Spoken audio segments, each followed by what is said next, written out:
there, Derek here from Pacific Coast Auto, looking at this 1990 Skyline R32 GTR that was bought for a customer in the USA. This particular model has 84,000 kilometers on it and is an auction grade 3 with a D grade interior. We'll look over the car, we'll look over the auction sheet, and compare the two. Of course, it's got the RB26 DET engine in it. With the low mileage on this one, the engine seems to run very nicely, better than most of the R32s that we sell. No problems with rust inside the engine bay, which is another thing to watch out for.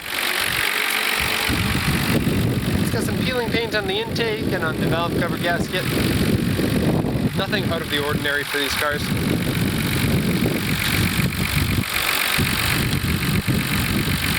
Okay, gonna lower the hood here and we'll talk about the condition of the car.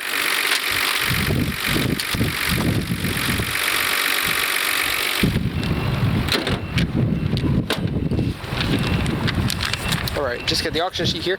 We'll go over the auction sheet. There are quite a few marks on it, and so it might take a little bit of time, but we're going to check out the car after we go over the auction sheet. So 1990 Skyline GTR, auction grade 3 with an interior grade D. Auction grade 3 can mean a small accident that hasn't been repaired, causing some sort of small dents or damage to the chassis or the frame, or it could mean a car that's just in overall poor condition. So let's see what they say about this.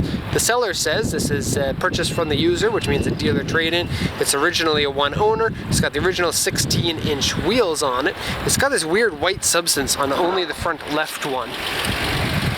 I don't know if that is corrosion to the aluminum or if that's some sort of substance on it. It is powdery and it comes off, but I'm not too sure about that. I've never seen it before on one of these wheels. Okay, four-wheel drive car, of course, and 5-speed manual. First time at auction, comes with the original original owner's manual, history papers from when it was a brand new car, and a spare key. All of those are sent to us instead of actually come with the car itself. It says the AC display doesn't work. Now, I've played with it a little bit. You can turn on the fan, but some of the functions and the buttons don't work either. For example, if you try to turn the temperature up and down, you can't get heating and AC, and so the panel has some electric functions that are problematic and probably needs to be replaced. Okay, it says console lid has one part cracked. Let me just check that one because I didn't notice that when I was looking at the interior. Here's the console and here's the lid. So where's the one part cracked?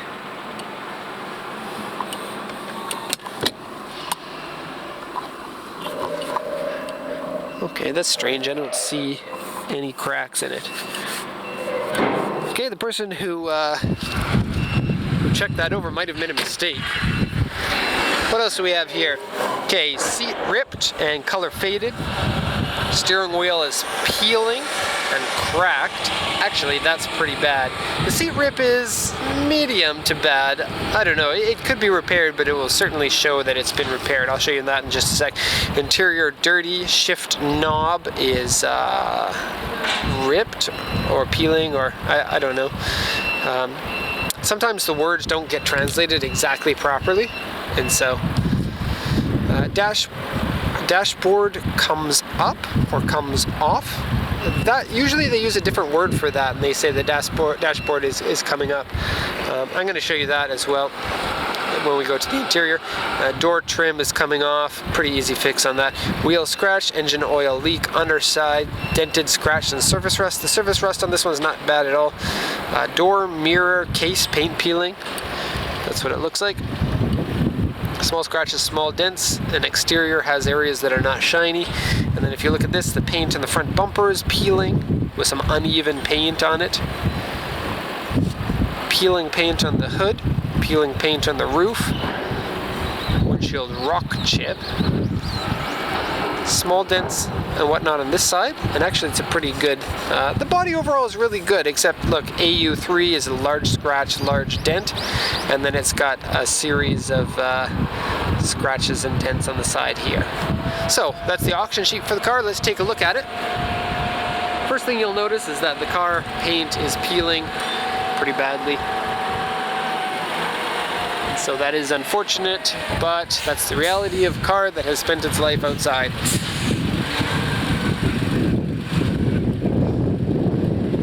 And so when we bought this car, we knew that the paint was peeling, and peeling paint means that you need some paint job.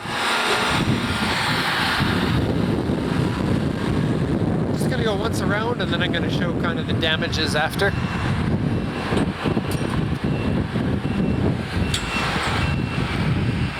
Got the stock 16-inch wheels on there. The tires are a year 2000 tire, and so the tires are already 15 years old. So pretty nuts. Okay, nice view of my van. Just joking. Nice view of the bridge. Okay, so the front bumper peeling paint. Now usually when it's peeling paint, it's peeling clear coat. In this case, it's actually peeling paint on here in a couple of places. The front lip has some rust water damage to it. A lot of times people will repaint these front lips because they get faded over time. They're supposed to be kind of this gray color, but they'll fade and look kind of bad. They look good when they're painted the same color as the body. Okay, peeling paint on the hood, and peeling paint on the front grille. And the front hood doesn't line up properly. Now I did get some in detail pictures of those. Okay, lots of peelies on the roof. The rear wing is not shiny, and it has some peeling paint in some areas here and here. And this is the stock rear wing, which, unlike many aftermarket wings, is actually functional. And sorry about the wind noise today. I have lost my windsock officially. I'm sure I'll find it, but I don't know where it is right now. Yeah, peeling paint, peeling side piece here, ribbing inner piece there. I'd really like to know if anyone is watching this and has ever repaired this ribbing piece. How did you repair it, and how easy was it? So let me know in the comments if you know about that. This piece here is coming off. And actually, if you just take this off, it looks better, in my opinion. It doesn't help, or it doesn't hurt the seal there. I don't want to take this off in case the customer will get angry with me. Okay, and then the one other thing I wanted to show you is the, okay, so the series of dents that I was talking about here, it's left this kind of paint mark on them.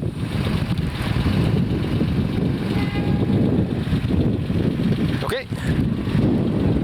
And then here's the big scratch dent, the AU3. And this is pretty typical of what an AU3 would look like. And it is below the waistline, and so that part tapers in, so it doesn't stand out as much when you're in the car from standard height.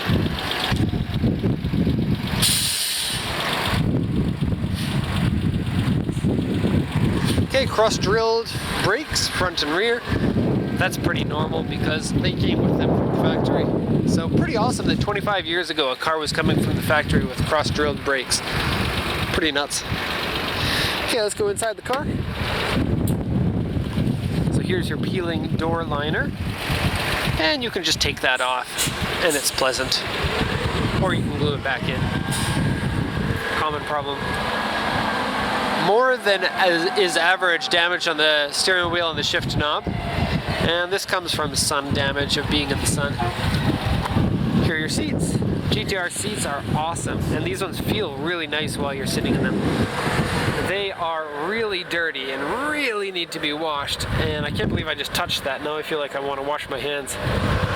Here's your damage, your rip damage, and so pinch seam that, and you'll still see it, but you won't see all this yellow in there, and that's, yeah, and a little bit here, and there's a little bit down here and down here. It's not common for these seats to rip,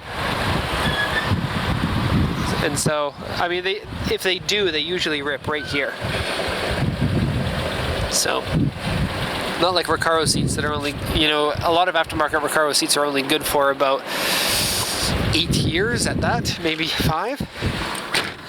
Okay, so I've talked a lot about the car and a lot of things about the car that are kind of the bad points. And that's the point of these videos, is to try to find the bad points of the car and point them out, because that's what we do. We've bought the car and we want to find out what areas we don't like about the car. Lifted dashboard here. This car does have some areas that are pretty nice, so I'm going to talk about those as well. A little bit coming off here, and this one up here is a little bit warped. So the car has low mileage, and if you look right here, and you can read backwards, it says the odometer has been verified. So we paid a company to come out here and check the odometer, 84,000, which is quite low for, now keep in mind that's in kilometers per hour as well. This is the standard gauge binnacle, and those, it did pass the inspection. They come to the car and check out the car in person, and then they also check all the government history. So every 2 years in Japan, the car gets inspected, and there is the mileage is checked during that inspection. And so the government has an every 2 year history of the mileage of the car, which is pretty convenient. Okay, you've got a cracked piece here. I have never seen that before. I've never seen a missing knob here, and this one doesn't work. See? I mean, it does work. See, you press the buttons and stuff happens, but you can't turn the temperature down. Or if you can turn the temperature down, the AC, I don't know. Yeah, AC works. But can you turn the temperature up? Probably not. See, I'm pressing up and I'm not getting any difference. You should hear it change over to the heater. And you can't change the fan speed. Oh yeah, you can. Wow. You just have to press hard. Or get lucky. I don't know, but at any rate, whoa, crazy. It's like a special combination, and then you put in the buttons and then you get cool display. It says the outside temperature is 188 degrees Celsius. Awesome. Okay, how do we get that off? I press the off and the screen goes off, but the AC is still coming out. Okay, so the car hasn't been smoked in. That's a huge good point, because 25 years and a car not being smoked in, a GTR, smoking is really popular in Japan, and it ruins the smell of the inside of so many cars. And so this one smells, well, I can't say it smells nice and lovely inside, because it does smell a lot like dust, like a car that's been sitting for a while. But that's a lot easier to get out of the car than the smell of smoking. Another great thing is that the engine sounds lovely.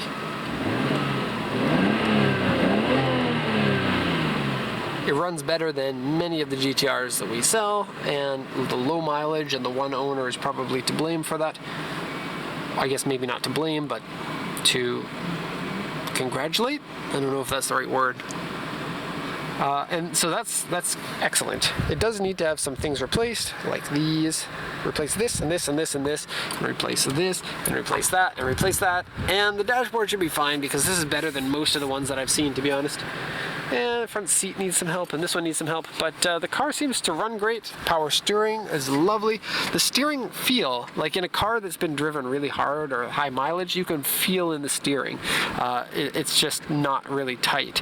And the same thing goes with the chassis of the car, and you don't really notice this until you've driven a lot of different GTRs, and so this car seems to be tight and nice, and so that's a huge plus, because you know, you kind of have to get lucky to get a car that's like that. And so, although the car does need some help, there are good points. I guess that's what I wanted to say.